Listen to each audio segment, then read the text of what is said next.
Good morning, folks. My name is Anand Satvik, the co-author for today's paper. I'm joined along with my partner and friend Keshav, and now we will get on with it. We both are undergrad students at SM College of Engineering, Chennai, India. A little bit about ourselves.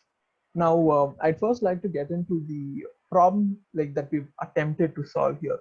Our initial problem was pretty simple. In today's world, everything is documented. Every single transaction of any kind between two people is documented. Contracts are drafted for various agreements between two parties, and all of this documentation is increasing rapidly.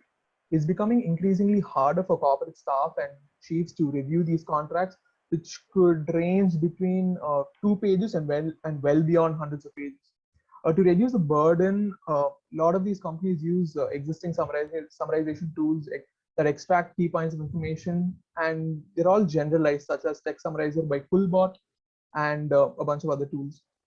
So the general summarization of the entire document is not fruitful in the domain that we've chosen, which is commercial contracts, as it sometimes is a little too vague, and different parts of the documents carry different weights of importance.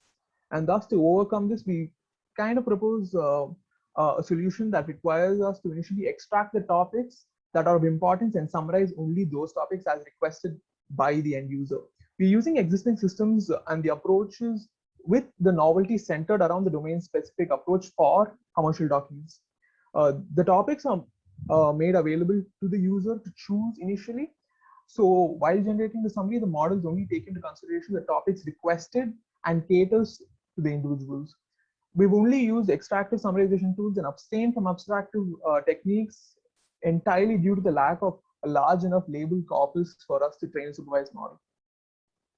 Moving on, so the current situation with documents in general, there are quite a few documents that we see on a day-to-day basis, such as confidentiality agreements, letters of intent, exclusivity agreements, disclosures, HSR filings, bills of sale, and a few not mentioned here are such as terms and services, which you all just click without seeing, and to add in today's technological age are digital signatures. And so we decided, let's go into the domain of a little bit of legality. And so we have contracts, litigation, mergers, and acquisitions. So once we did a bit of domain analysis, we understood that mergers and acquisitions are very confidential. Nobody was willing to lend us any sort of data whatsoever. And litigation, at least in the Indian legal system, we had a lot of problems not accessing it, but with trying to format them, because there was no formatting structure in the legal system. So that proved inefficient for us. And we just decided we'll just stick to contracts in this domain. And moving on to related work that we found before. So a few work that inspired us before this was by Galgani. In their paper, they summarize legal documents by taking into account and locating important content at the sentence level and at the document level. And for this, they sort of create a knowledge base and use ripple down rules, created back in 1999, and they combine and create their own content for different contexts and say that this is what is important. And similarly, the rest of the work just talk about extractive and abstractive summarizations and how they've used various tools to boost performance and tweak the overall systems to help out. And moving on. Hello, Keshav. Yep, I done? Yeah, I'm done. Yep. So moving on to the workflow, it's quite straightforward. We just made sure that we have adapted to our current domain here. So we started by collecting our data, then we moved on to filtering and topic extraction. So we will come to the place where, so in general, in NLP, topic extraction is something different, but we are calling topic as something else. We'll show you as to what we're calling topics. Then we, after the pre-processing is done, we send that to extract the summarization models, and then the final summary is being shown to the user. So as I said before, so the data collected here, so we found an open source library called LexNLP or LexPredict. So they had various documents such as employee agreements, severance documents, software licenses, etc. So we have taken, under the scope of contracts, commercial contracts, we've taken employee agreements, and then so they were around about 800 or 1,000 documents that they had. So we had to go and filter and pre-process this. So we couldn't do much of standard pre-processing like stopwatch removal or lemmatization, as they were actually tuned for normal day-to-day English language and not for legal text.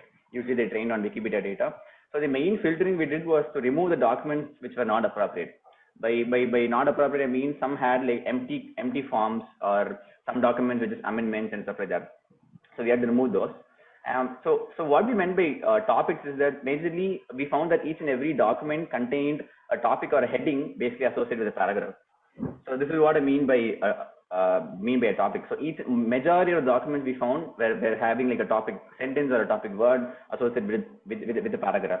So we started by collecting them and categorizing them into different buckets, such as, so it starts with an alphabet, or it starts with alphanumerical, or alphanumerical dot alphanumerical, and stuff like that. So this step is actually can be avoided because we wrote a script where that particular script handles different formats and extracts and categorizes them into different buckets automatically. So finally, we gave the process text into external summarization algorithms and displayed the users.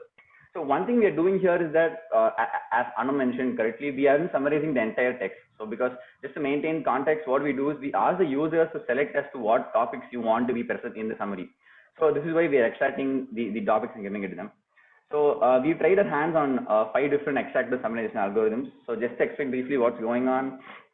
TF-IDF, everyone must be familiar with this. So we calculated the TF-IDF weights or scores for each and every word, and then scored and then added those scores into sentences, and then ranked these sentences based on like in the descending order, and had the threshold for basically to include the sentence into the summary. TextRank is basically an inspired algorithm from PageRank algorithm used by Google for ranking web pages. So how it basically works is it splits the document into sentences, and then we calculate a similarity matrix. So the general way of finding a similarity between the sentences is just by using common words, but other metrics such as cosine similarity or even word embeddings can be used nowadays. So and then there's a graph created where the nodes denote the sentences and the edges represent the similarity scores between these sentences.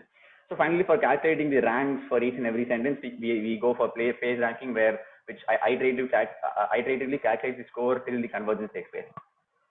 So then obviously the PageRank algorithm which I mentioned uses for finding out the scores, and then the sentences are ranked accordingly in descending order. LexRank is somewhat similar to TextRank. Just one small modification is that instead of just using common words between for the similarity, they use something called as IDF modified cosine similarity, where they ensure that the level of importance and the actual meaning is kind of captured using the TF-IDF method. Then we tried out latent semantic analysis for text summarization. So here, basically a document term matrix, basically the sentences and word term matrix is constructed, and then we use std to basically learn the latent form of the matrix in reduced dimensions, and then we find the cosine similarity between any two vectors to determine the degree of closeness. Depending on that, we add those into the sentences again, into the summary again. Finally, we tried out KL-sum. So KL-sum is basically a greedy optimization approach, which uses scale divergence formula to basically keep adding sentences into the final summary. So it just makes sure that the input vocabulary is unigrams and the summary is unigrams. The KL divergence between them are quite minimal, and the number of words in the summary should be less than some constant K. So these two are the main criteria used for adding into the summary, for creating the summary. Although the KL-sum is kind of similar to TextRank and LexRank, at its core, it kind of uses the KL divergence formula to measure the distance between these two distributions.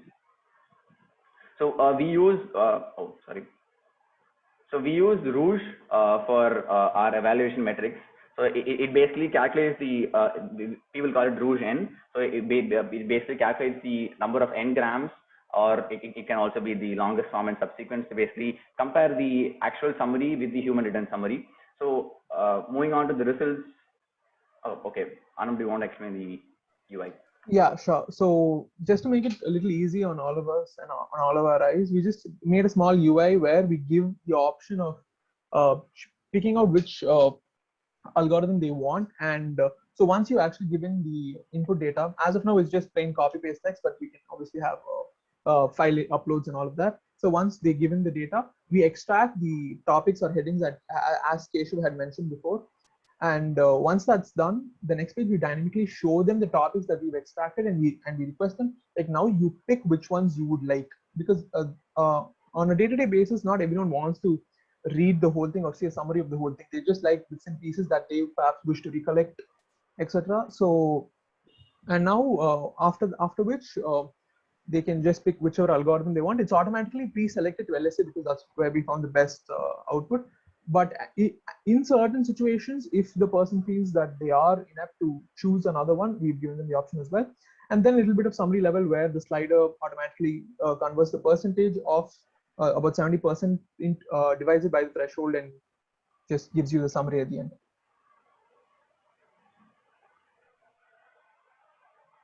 And moving on to the results, we found the latent semantic analysis to be quite best performing among the other algorithms. So as I mentioned, we use Rouge for measuring here. So it basically takes into account these are F1 scores, taking into account unigrams or bigrams or the longest common subsequences.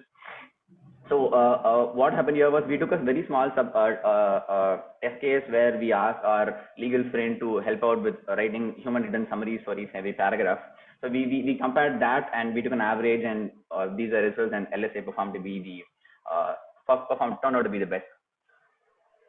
So what we infer from these is that obviously LSA performs best as it kind of captures the meaning of the words as well as similarity among sentences, and we are also using SVD so that can reduce noise and model the latent relationships between the document and the term, basically the sentences and the words. But from our results, we kind of conclude that summarization of legal documents is kind of a challenging task, but there is scope of improvement in the future. So the main challenges we faced was the formatting and the representation followed by different corporations to draft a legal agreement varies a lot. So there is no one particular format that companies stick to. Although we can kind of bucket that into different categories, it's kind of huge, and there are new formats that are going to come in the future. So that's one. Number two is that the task of pre-processing is kind of difficult because in normal pre-processing, as I mentioned, people like the already trained models, lemmatization or stoppers, people are trained on these models are trained on normal Wikipedia text or day-to-day text, and that cannot be applied for legal taxonomy or legal jargons, and each and every word is kind of important. So what is normal, what is like not repetitive, not important in the normal context can be opposite in the legal context. The current state-of-the-art supervised models for text summarization might fail because it's trained on normal language, and which is kind of difficult for understanding legal jargon to taxonomy. So we can't apply kind of transfer learning or whatever that is there here as well. So in one of related works, the author's ID mentioned that there is no publicly available large data set for this domain as well. So that's one of the challenges as well. So this task can be improved by training like a supervised abstractive model, abstractive summarization model. But of course, this requires a large number of documents, and each and every document needs to have corresponding human written summaries for that. That's all.